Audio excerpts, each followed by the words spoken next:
ঈদের উৎসবে অনেকগুলো বড় সিনেমার ভিড়ে একটু নীরবে এসেছিল জংলি। প্রথমে ছিল অল্প কিছু শো, কিন্তু মুক্তির পরেই দেখা গেল ভিন্ন চিত্র। দর্শকদের ঢল নেমেছে হলে হলে।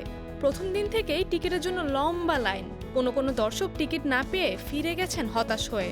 তবুও জংলির জার্নি যেন থেমে থাকেনি। সিনেপ্লেক্সে বাড়ানো হয় শো সংখ্যা, সিঙ্গেল স্ক্রিনগুলোতে উঠে আসে হাউসফুল বোর্ড। মানুষের মুখে মুখে ছড়িয়ে পড়ে জংলির গল্প, তার আবেগ। শুধু দেশেই নয়, 25 এপ্রিল থেকে কানাডা, যুক্তরাষ্ট্র সহ বিশ্বের নানা প্রান্তে মুক্তি পেয়েছে জংলি। আর মুক্তির 26তম দিনে সিনেমাটি ছুঁয়ে ফেলল আরেকটি মাইলফলক। একদিনে সর্বোচ্চ আয়। 25 এপ্রিল একদিনেই বিশ্বব্যাপী জংলি আয় করেছে 35,11,000 টাকা, যা এখনো পর্যন্ত সিনেমাটির রেকর্ড সর্বোচ্চ। এই সাফল্যের মুহূর্তে অভিনেতা সিয়াম আহমেদ তার অনুভূতি প্রকাশ করেছেন সামাজিক মাধ্যমে।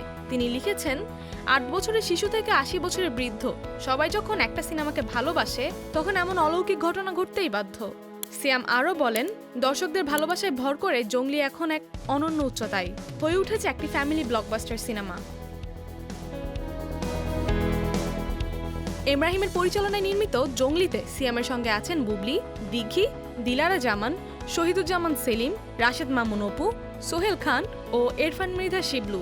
টাইগার মিডিয়ার প্রযোজনায় আজাদ খানের গল্পে আর মেহেদী হাসান ও কলকাতা সুকৃতি সাহার চিত্রনাট্যে নির্মিত এই সিনেমা এখন বাংলা সিনেমার গর্ব হয়ে উঠেছে। জংলির জয়রথ চলছে। দর্শকরা বলছেন, এ তো শুধু সিনেমা নয়, এই এক আবেগের নাম। এখন দেখার বিষয় জংলির এই জয় জয়কার কতদিন স্থায়ী হয়।